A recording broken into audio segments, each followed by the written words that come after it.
आज समझना है फिजिक्स में दूरी क्या है, त्वरण क्या है और वेग क्या है। वेग यानी चाल, चाल और वेग दोनों एक ही चीज है। आज मजेदार तरीका से हम लोग समझेंगे। तो मैंने आपके लिए एक सस्ता सड़क बनाया। मेरे पास उतना बजट नहीं था, गिट्टी बालू सीमेंट ला सकूं और सड़क बना सकूं, इसलिए मैंने सस्ता सड़क बनाया, वो भी कपड़ों से। ये सड़क है और ये आपको कार दिख रही है। ये कार थोड़ी महंगी कार है, लेकिन आपको इसी से समझाना है। महंगी है लेकिन छोटी है।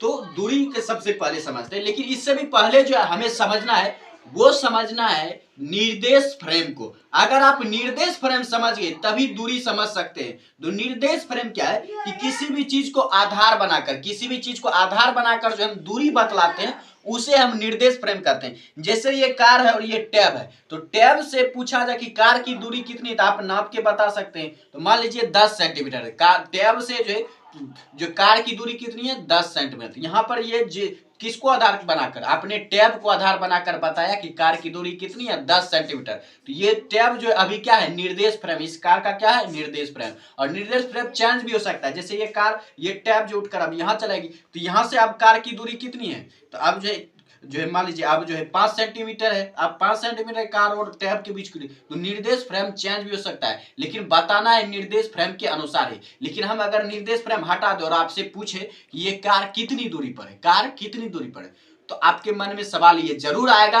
कि ये कार कहां से कितनी दूरी पर है। तो ये सवाल जरूर आएगा कि कहां से, आप कहां से बात कर रहे हैं कि कार कितनी दूरी पर है। क्योंकि यहां से कार तो 5 सेंटीमीटर है, यहां से कार 10 सेंटीमीटर है, यहां से कार 15 सेंटीमीटर, और कहीं से ये जो है 1 किलोमीटर भी होगी। और आप जहां से वीडियो देख रहे हैं वहां से भी कार की दूरी कुछ ना कुछ होगी।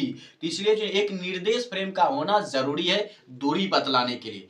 तो ये हो गई निर्देश फ्रेम कि जिस जगह को आप आधार बनाकर दूरी के बारे में बतलाते हैं वो निर्देश फ्रेम कहलाता है। उसके बाद चलते हैं दूरी क्या है। तो दूरी क्या है, तो कोई भी चीज जितना लंबाई तय करती है, ये जो कार जो है शुरुआती बिंदु से जितना लंबाई तय की यही दूरी होती है। यानी निर्देश फ्रेम से कोई भी वस्तु जितना लंबाई तय करती है वो उसकी दूरी होती है। जैसे ये कार की दूरी की बात की जाए तो कार ने यहाँ से यहाँ तक की जो दूरी है, यहाँ से यहाँ तक की कार ने 10 सेंटीमीटर की लंबाई तय की, इसलिए कार की दूरी जो इस सड़क से हो जाएगी कितनी, 10 सेंटीमीटर की। लेकिन वहीं पर अगर सड़क की जो पूरी लंबाई पूछी जाए तो सड़क की पूरी लंबाई जो है, सड़क की पूरी लंबाई भी सड़क की दूरी होती है, क्योंकि दूरी वक्र भी हो सकती है। तो ये सड़क की जो पूरी लंबाई है ये सड़क की दूरी हो जाएगी, ये सड़क की दूरी हो जाएगी। इस तरह से आप दूरी समझ गए। अब चलते हैं दूरी के बाद चाल पर।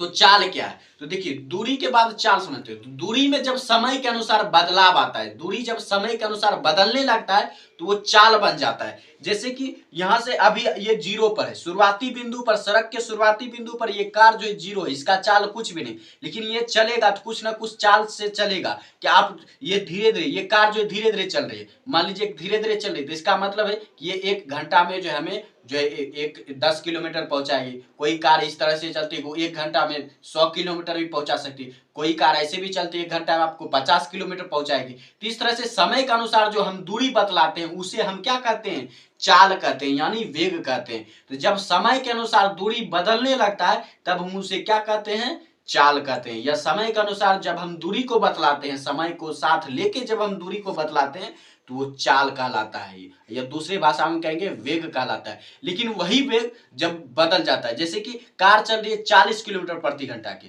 और आपने इस जो एक्सीलरेटर दिया, गियर बढ़ाया, तो ये 40 से जो ये 50 हो गई, 50 से आपने इसका 60 कर दिया कि 7 किलोमीटर प्रति घंटा की रफ्तार से जो ये कार आगे बढ़ेगी। लेकिन कभी कभी आप ब्रेक मारते हैं तो चाल घट जाती है कि 60 से ये 50 किलोमीटर प्रति घंटे पे आ जाएगी। आपने और थोड़ा रुका तो आप जो है ये 40 किलोमीटर प्रति घंटे से हो जाएगी। तो कभी भी चाल बदल भी सकती है। यानी जब चाल बदलती है, चाहे चाल बढ़ जाए या चाहे चाल घट जाए, तो ये क्या होता है, ये त्वरण होता है। तो समय के अनुसार जब चाल बदलता है, समय के अनुसार जब चाल बदलता है तो वो त्वरण हो जाता है। तो आप समझ गए दूरी, त्वरण और वेग कि दूरी जब बदलता है, समय के अनुसार जब दूरी बदलता है तो वो चाल बन जाता है, और चाल जब समय के अनुसार बदलता है तो वो वेग बन जाता है। तो आप भली भांति समझ गए दूरी क्या है, वेग क्या है और चाल क्या है और त्वरण क्या है। तो आप कमेंट सेक्शन में जरूर बताएं कि आपको कौन सा पॉइंट बेहतर तरीके से समझ में आया और कौन सा पॉइंट आपसे मिस हो गया या आपको समझ में नहीं आया। तो कंप्लेंट जरूर करें, मैं आपको और बेटर से बेटर जो है फिजिक्स को समझाने का कोशिश करूंगा और आसानी से समझाऊंगा।